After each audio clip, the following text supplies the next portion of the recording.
Welcome to this week's Ask EMBN. I'm joined by Martyn Ashton from GMBN. How you doing, Mark? All right? That's my GMBN hands. Nice. Rock and roll, yes. Looking forward to talking about some e-bikes. Yeah, we've got loads of questions coming in from you guys. We're talking about motor servicing, chain wear and error codes and lots more, all coming up in this week's Ask EMBN. Yes, it's all happening. I've got some great questions, like you say, Chris. I love your set, man. I can't get over it. Every time I come in here, I'm like, this set's super cool. Well, it's new school, isn't it? It's kind of like the bikes we're riding. We're not stuck in the dark, in the shed, in the dark corner. No, Yeah, all right. Illuminated electric power. I just made the questions harder because you annoyed me then. Right, first question is from Stefan Schmidt. Yeah.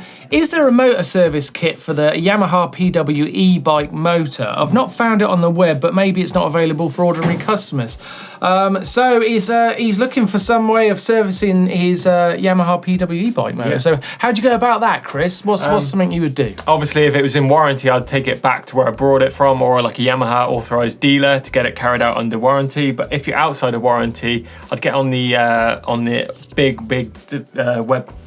The internet is the word you're looking for, I think. The internet, not the big wide world, the big wide web, and get onto Performance Line Bearings. They actually do a load of cool e-bike servicing kit on there from bearings and all the different parts of your motor, so check that out. Yeah, that's really cool. I mean, how often would you have to service a motor, do you think? Is there a period of time, or they're pretty sealed units? Pretty reliable, yeah, and obviously if you do go digging around in there, you can avoid your warranty. But I think they're quite, if you're competent, they're not too bad to get into and do a bit of work on yourself.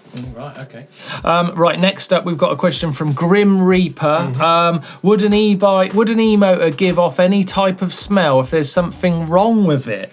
If so, what would it smell like? That is an amazing question. To be honest, I don't spend a lot of time sniffing my e-bike motor. I don't know if you have, Mark. Well, you know what, I actually have got a bit of a thought on this, but I guess I'm putting the question back out there, is that I remember when there was an electrical fault in our house, for about 3 days before we realised what it was, we did think there was a smell of like burning fish. I was going to say burnt fish, that's the usual. And apparently like that's, so maybe there would be that kind of smell, but because of the bearings, it depends what the fault would be. Obviously if it's overheating or got an electrical fault or a fire in there, then it might smell of fish. But aside from that, no idea. I would suggest that if you get any kind of strange smell coming from your bike in any way whatsoever, I would step away from it and take a look from a distance and then assess from that point. Definitely. Yeah, new smells, never a good thing. Next question is from Sam on Two Wheels. Will the YT Decoy make an appearance on the channel? Well, we saw it in last week's show. We took a look at it in a bit closer detail. It won't appear on the show as one of our personal bikes, obviously, because we have our sponsors on board. But we will definitely be checking that out at the trade shows and all the different events that we're going to. And it does look an amazing bit of kit. Right, next one, Chris. This is difficult, actually. It's from Wise Bikes, and he's saying, after watching loads of EMBN videos, I got the bug for an e-bike. Boom! It's all working so far.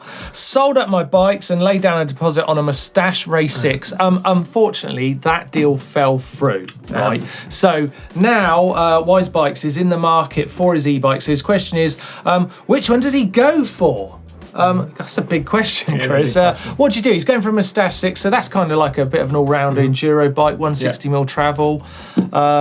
So you've got the kind of area, but it's pretty hard to just point at one bike. Yeah, point at one bike. Obviously, as Mark says, it's 160mm travel, kind of like an all-rounder. So off the top of my head, like the Canyon Spectral On that we ride here on the show is pretty capable bike, 160mm travel fork, 150mm on the rear as well, 29er front wheel as well, whereas that Moustache was 27.5 front and rear. So it's kind of mixing it up, getting a bit new school. A lot of manufacturers are doing that now as well, and you see a lot of the big names doing that. You're also asking whether to go online or buy from a local bike shop. Obviously, online is going to be a little bit cheaper, but then if you do get a fault with that bike, it means taking it back and sending it back off, in a big box and maybe losing it for a couple of weeks. Whereas you might spend a little bit more money at a local bike shop, but then of course you've always got that fallback if you want to go in there. They might even fix it whilst you wait. So it's like the pros and cons of both, isn't it, really? So. Yeah, there's a lot to be said for having a good relationship with a local dealer because they can really help you understand what's going going on with your bike and how you can improve it and add new components and modify it. And one way you can try a few different bikes if you hunt down a demo day. Yeah, excellent way to do it. Yeah, that's a good way of getting on a few different bikes, because at the end of the day, it's what you have got a good feeling with, or what type of, like Chris says, what type of trails you're riding. But here's a little clip of a video that when we talked about demo days. What on earth are you doing? Well, I've just given this bike a quick spin around the showroom, and this thing feels amazing. It turns amazing. The suspension is something else. This is the one, Steve. No. Yes. Now look, if you're going to be riding your e-bike in a showroom or maybe on a tarmac road, then actually this is quite a good test. However, if you're going to go mountain biking, it's time to get your hands dirty and demo that e-bike in the woods, because there's a ton of factors to consider to make sure you get the right e-bike for you. Demo days, very useful. Definitely. Very useful. Get along to its demo days. Lickety Split is asking, I have a regular bike chain wear gauge, the Pro Gold chain gauge, that I use for my regular non-e-bikes.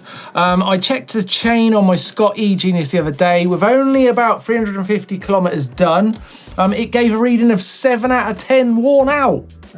Blimey out. My chain still fits snug though on the chain ring.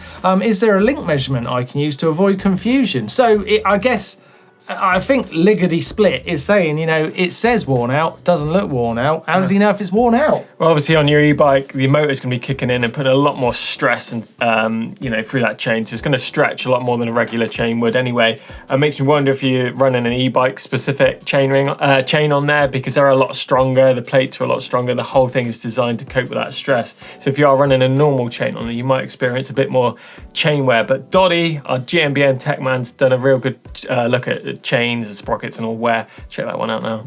Now, ideally, you want to be replacing your chain when it's about 0.5, certainly no more than 0.75, because beyond that, it's going to be too stretched and you're going to be wearing out your cassette and your sprockets at the same time, which, if you work it out, that's quite a lot of money to spend in one hit. So if you replace your chain before it gets to 0.75, you're going to get at least 2 chains to 1 cassette. Saves you money in the long run. Now, Chris, the next question is very controversial. Right. Very controversial. Right, what is it? Okay, ready? I'm ready. Bug Boy. All jokes aside, are there any e-fat bikes out there? I've said it.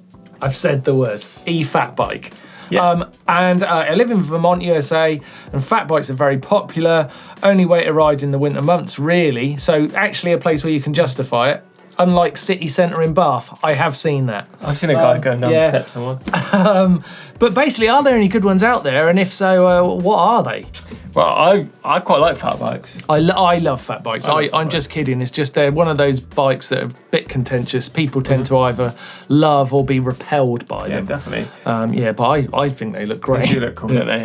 There's lots of manufacturers. Ones that stand out in my mind from Norco have just recently released one. Really nice frame on it. That looks really smart. Obviously, High Bike do some hardtail ones as well. Imagine what you could do on that bike. What you could climb up. Oh, I just think the fat e-bike makes total sense. But it's got, for the purist mountain biker out there, it's got the two things that would be very hard to get over in terms of acceptance. It's the fatness and the e-bikeness. It could be a big barrier for your purist mountain biker. Yes. But I think it sounds wicked. It does look amazing, yeah. Right, John Jobs is saying, hey, I have an e-bike with a Bosch motor and it has an error code 500 on the display. Is it a big problem? No one seems to really know. Is that something you've experienced? I have had that, back when I was using Bosch motors before. Error 500 is an internal error in the motor, so bad news, I'm afraid. You either need to get that bike back to a Bosch dealer, they can plug it in, scan it and see what's up with it. Usually it is a new motor, I'm afraid, on that. Obviously, if it is out of warranty, I would still take it back to a Bosch dealer and find out what's going on, then maybe visit one of the shops online to try and get the bits to rectify that if possible. But yeah, bad news, I'm afraid. But we have done a video on all the common e-bike motor problems as well. Check this one out. Top 3 quick fixes out on the trail for e-bike problems is number 1 is to turn the bike off and then back on again. Wait a few seconds between, it might cure all your problems. Number 2 is check the speed sensor magnet is in the right location. And lastly is making sure the battery is in your bike, making sure it's fully charged and it's definitely connected to the whole bike. Okay, so in a recent Ask video, we got asked a question about how do we adjust the speed sensor on the magnet thing, Mark. Oh, right, okay. So this was a bit April Fool's, right? Yeah, it was filmed on April the 1st. Yeah, so we've got the query comes from Pizza Gorgonzalo, who says, huh?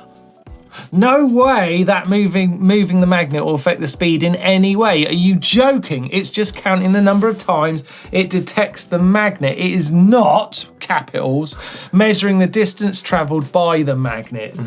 April Fool's? Maybe. Well, Chris, was it April Fool's? Well, kind of, but we did make a little mistake. Yeah. It kind of was, but before we started filming, we started talking about this and we blew our own brains up trying to work out how the magnet can pass at the same time on the outside of the wheel to the inside of the wheel, which it obviously does. Yeah.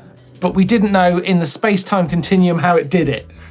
But in the end, we worked it out. It just works on RPM, and we were thinking that it was adjusting the speed, but on and off. That's sort of April Fool's. Kind of April Fool's, and there's a few other ones in that show as well about Steve talking about an empty battery being lighter than a fully charged one, and about how. Of course it isn't. Of course it isn't, and then about how great oval chainrings are on mid-drive e-bikes.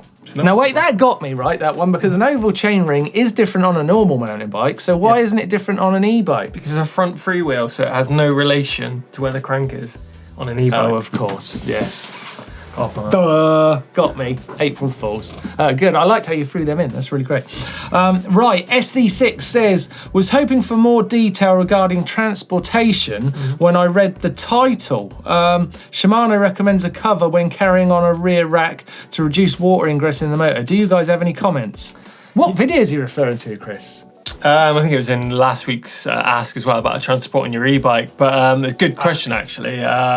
What a lot of people don't realise is when you've got a bike on the back of a car, if it is raining, the actual speed that you go in a car, say you're going 70 mile an hour down the motorway or freeway, whatever, it actually doubles in speed, the actual overlay of the air. So the bike can actually get hammered by double that speed. So like 140 mile per hour pressure washer basically on your bike. So it's really important to cover those bikes up if you are transporting them on the back of the car, either with a good cover, just tie it down securely. But it is quite an easy way to get, a lot of water in your motor and your battery. So definitely something to check out. So that's it for this week's Ask EMBN. Thanks a lot for sending your questions in. But if you guys have got a question you want to ask us, drop us in the comments box below, hashtag Ask EMBN, and then your question after it, and we'll get back to you ASAP. Yeah, absolutely. And if you'd like some more e-bike fun, then why don't you click just here where you can see the Canyon Spectral on versus the Neuron on, going down Mount Snowdon. Yeah, hell of a video. Amazing. Yeah, click just there for that. Don't forget to give us a thumbs up, hit the old globe there to subscribe, and see you next time.